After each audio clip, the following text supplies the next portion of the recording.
아마 대부분 역세권이다 이렇게 말씀드리면 역을 가깝게 이용할 수 있다는 부분 이외에 주변에 아파트도 있고 다양한 커뮤니티 시설과 편의시설들을 상상하실 텐데요. 곤지암역 주변은 아직 아무것도 없습니다. 수도와 전기도 시공해둔 테라스라 테라스 사용이 편리해 보였고요. 수동이지만 스카이어닝이 설치되어 있어 이쁜 조명을 설치하시면 저녁 시간도 카페 같은 분위기를 연출할 수 있고요. 좁은 공간에서 휴대폰이나 책을 보지는 않을 것 같고요. 저는 오히려 수납 공간으로 채우는 편이 좋은 것 같다고 생각이 들었거든요. 혹시 영상을 보시는 분들이라면 이 공간 어떻게 꾸미실 것 같나요?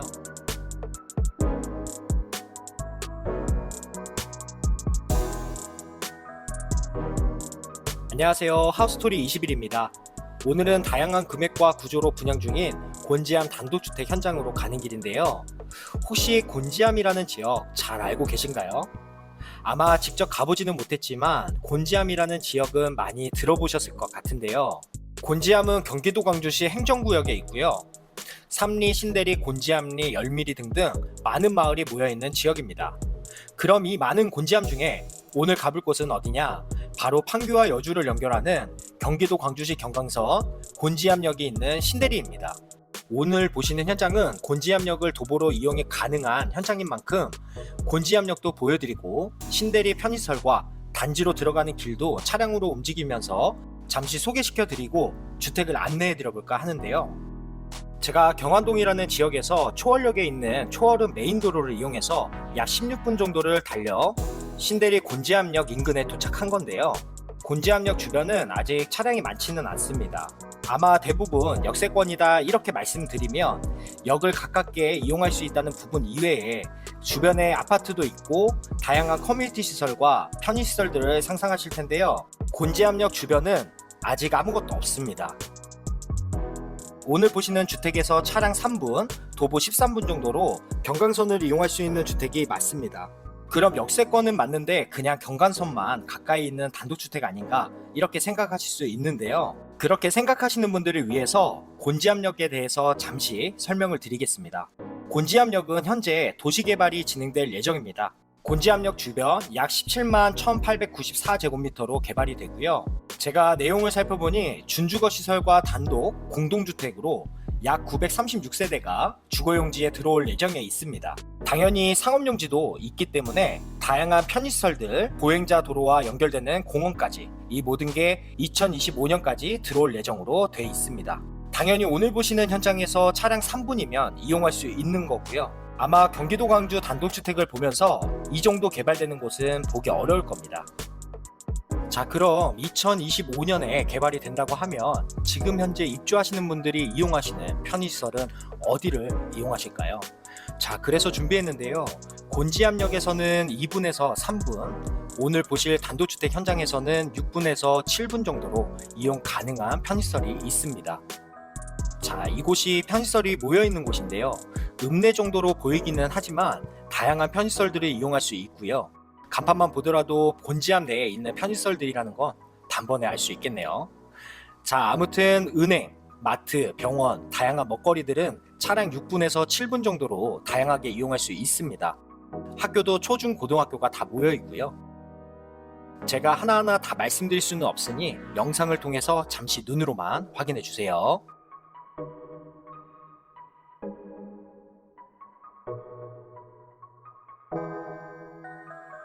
자, 그럼 이제 곤지암역으로 다시 가서 단독주택 단지까지 한번 가보도록 하겠습니다. 곤지암역 주변은 아직까지는 차량으로 움직이는데 무리는 없었습니다.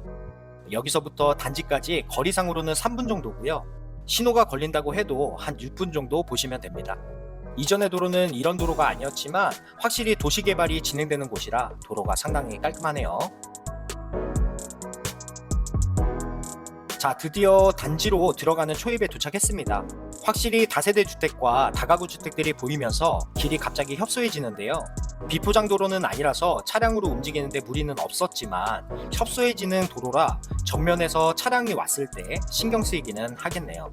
다행인 건 단지로 진입하는 길은 구간이 짧고 중간중간 차량을 비켜 세울 수 있는 공간이 있어서 차량 진입에 크게 어려움은 없어 보였습니다. 초입에서 1분 정도만 들어가시면 이런 단독주택들이 보여집니다. 다가구 다세대 주택들이 보여지는 도로랑 차원이 다른 안정적인 단지 내 도로네요. 오늘 주변 시설까지 설명드리느라 시간이 많이 흘러갔는데요. 주택 영상 바로 시작하겠습니다. 총 55세대로 분양을 진행 중입니다. 1차 11세대는 이미 분양이 완료됐고요. 2차 11세대로 현재 분양 중입니다. 오늘 보실 곳은 2차 단지고요. 11세대 중 3세대만 작은 평대로 지어졌는데요. 오늘 보실 주택이 작은 평대로 지어진 이곳입니다. 주차장부터 꼼꼼하게 살펴보겠습니다. 벙커 주차장을 사용하는 주택들도 있는데요. 제가 보여드릴 주택의 주차장은 지상 주차로 2대 주차 가능하시고요. 한 가지 특이한 점은 주차를 나눠서 해야 한다는 점인데요. 건물 옆에 주차하는 경우 외부 계단에서 조금 멀어지는 부분이 아쉽게 느껴졌습니다. 그래도 단지 내 도로가 넓어 여유 주차가 한 대에서 2대 정도 가능해 보였는데 그 점은 참 마음에 들더라고요. 정원으로 연결되는 계단은 폭이 넓으면서 높이가 높지 않아 계단 오르는데 어려움은 없었고요. 노출 콘크리트와 개비온으로 마감을 해서 소재 본연의 멋을 살린 계단이었습니다.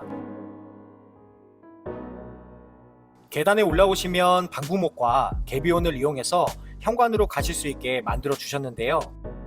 옆으로 석재와 방부목으로 만들어진 테라스가 있습니다. 수도와 전기도 시공해둔 테라스라 테라스 사용이 편리해 보였고요. 수동이지만 스카이 어닝이 설치되어 있어 이쁜 조명을 설치하시면 저녁 시간도 카페 같은 분위기를 연출할 수 있고요. 그리고 큐브블럭 펜스랑 개비온으로 만들어진 벤츠 의자도 테라스와 잘 어울리는 것 같았습니다. 테라스 반대편으로는 정원이 있는데요. 일반적인 잔디와 조경수만으로 꾸며진 정원이 아니고요. 파쇄석과 디딤석, 그리고 잔디와 조경수, 화단, 마당에서 꾸밀 수 있는 건 다 만들어 두신 것 같은데요. 눈으로 보기 좋은 것만큼 관리가 조금 힘들 것 같다는 생각을 했습니다. 다행인 건 관리하기 부담스러운 넓이는 아니기 때문에 충분히 재미를 가지고 관리가 가능해 보였습니다.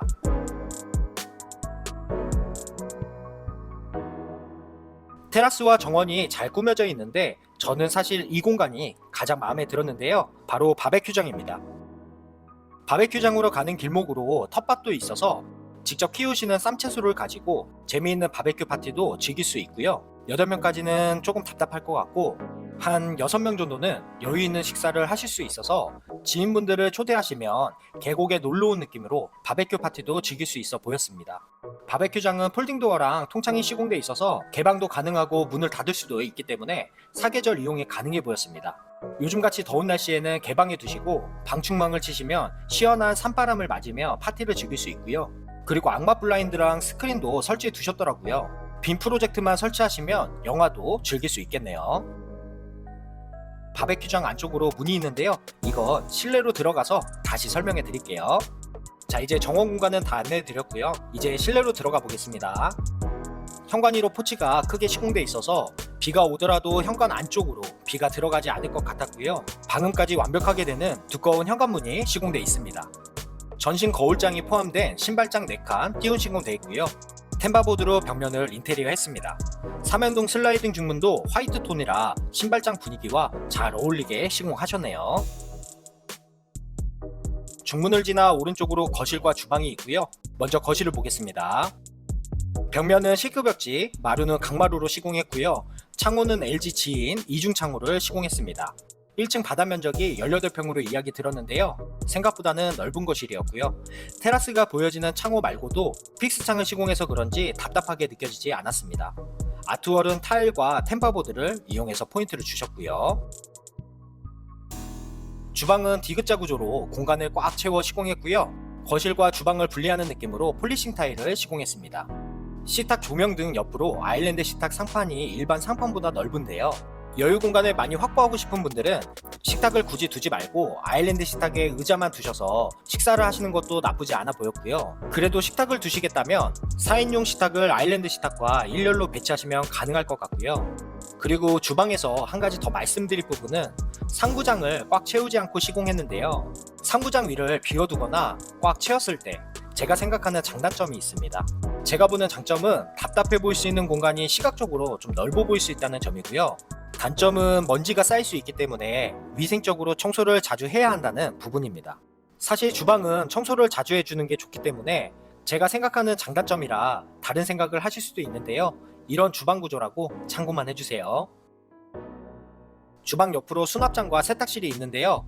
세탁실은 복도랑 연결이 되어 있는 구조고요.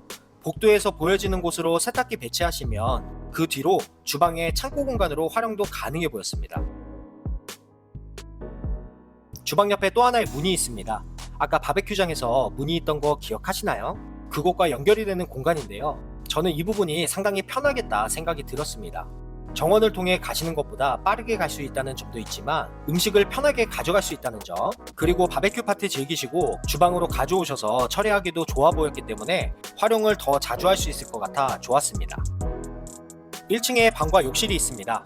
역시 18평 면적의 거실과 주방을 뽑고 방을 만들어놔서 넓은 방은 아닌데요.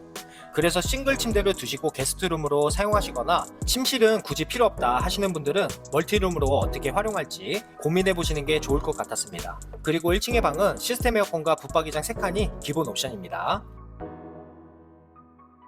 방 바로 옆에 욕실이 있는 부분은 참 좋았는데요. 1층에 화장실과 세면대 정도만 있는 욕실보다는 넓게 사용할 수 있는 욕실입니다.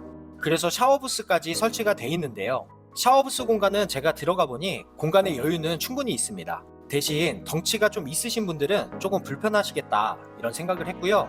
그래도 좁은 화장실만 있는 주택보다 확실히 장점이라고 생각이 들었네요. 이제 1층은 다 확인해 봤고요. 2층으로 올라가 보겠습니다. 계단은 평수가 작게 올라가는 주택이라 실내 면적을 잡아먹는 공간인 만큼 폭이 넓진 않았고요. 혼자 계단을 올라가는 데에는 크게 불편함은 없었습니다. 2층으로 올라가면 방이 먼저 보여지는데요. 1층의 방과 사이즈는 크게 다르지 않았습니다. 방이라는 생각보다는 2층에 메인 침실이 있는데요. 서브룸이라는 생각이 들었고요. 이 공간도 어떻게 사용하면 좋을지 한번 고민해 보셔야겠네요. 2층의 방도 바로 옆에 욕실이 있는데요. 1층과 동일한 구조로 나와 있기 때문에 눈으로만 잠시 확인해 주세요. 1층과 2층의 면적이 동일한 평수로 나와 있기 때문에 1층 구조와 동일하게 겹치는 부분이 있습니다. 방금 보셨던 방과 욕실도 그랬고요. 복도를 지나 작은 공간이 있는데요. 아마 1층의 현관 부분인 것 같습니다. 윈도우 시트가 설치가 돼 있었는데요. 앉아서 휴대폰을 보더라도 메인 침실이 바로 옆이라 방에 누워서 뭔가를 하지 좁은 공간에서 휴대폰이나 책을 보지는 않을 것 같고요. 저는 오히려 수납 공간으로 채우는 편이 좋은 것 같다고 생각이 들었거든요. 혹시 영상을 보시는 분들이라면 이 공간 어떻게 꾸미실 것 같나요? 자, 이제 메인 침실입니다. 거실 구조와 동일하게 만들어진 공간이라 방 사이즈는 넉넉하네요. 주택단지가 아래로 보여지는 전망으로 답답하지 않고 거실과 동일하게 픽스창도 시공해놔서 오늘 같은 날씨가 아니라면 채광도 상당히 밝을 것으로 보였습니다. 화이트와 우드 인테리어로 컨셉을 잡아 템바보드로 포인트를 주셨고요. 시스템 에어컨이 기본 옵션으로 들어가 있습니다. 메인 침실인 만큼 드레스룸과 욕실이 있는데요. 드레스룸과 욕실 사이에 화장대가 시공되어 있고요. 드레스룸은 시스템장으로 꽉 채워진 디귿자 구조로 만들어져 있고요. 메인 침실은 방 사이즈도 드레스룸 사이즈도 충분히 잘 만들어져 있네요. 드레스룸에 문이 있는데요. 여닫이 문이 양개형으로 들어가 있고요. 화장대와 드레스룸 이용하시기 불편하지 않도록 문이 앞뒤로 완전하게 개폐가 가능합니다. 그리고 삼성 에어드레서가 5벌령 기본 옵션으로 들어가 있습니다. 드레스룸 앞에 욕실이 있습니다. 욕실은 타일이 그래서인지 조금 레트로하게 느껴졌는데요. 조적을 활용해서 욕조랑 좌식 샤워 시설도 만들어 주셨고요. 그리고 조적을 활용해서 공간도 분리하셨습니다. 아쉬운 부분은 조적을 분리하는 시공 방식이 한편으로 답답하게 느껴질 수 있는 부분이라 허리 높이 위쪽으로 강화 유리를 시공했다면 욕실이 답답할 수 있는 부분을 해소할 수 있었을 텐데 하는 생각이 들더라고요. 레트로한 타일도 그렇고 이번 욕실은 호불호가 조금 갈릴 것 같네요. 이제 3층으로 가보겠습니다. 1층으로 올라오는 계단도 중간부터 철제 난간을 해두셨는데요. 상당히 튼튼하게 시공했고요. 벽으로 막혀있지 않아 답답함도 덜했습니다.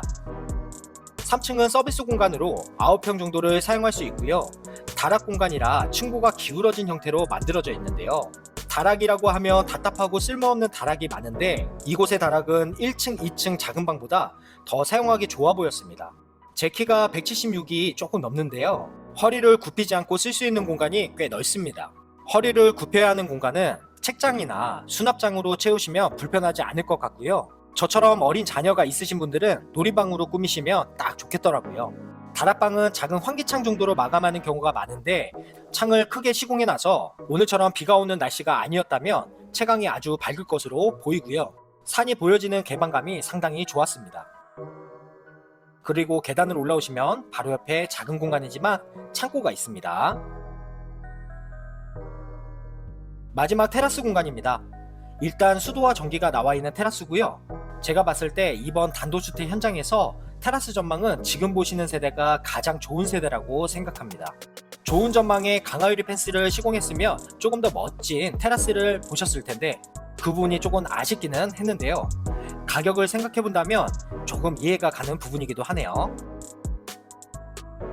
자, 오늘 보신 주택은 어떠셨나요?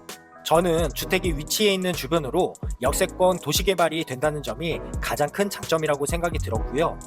55세대로 단지가 조성이 되는 곳이라 안정적인 주택단지로 개발이 된다는 점도 좋았다고 생각합니다.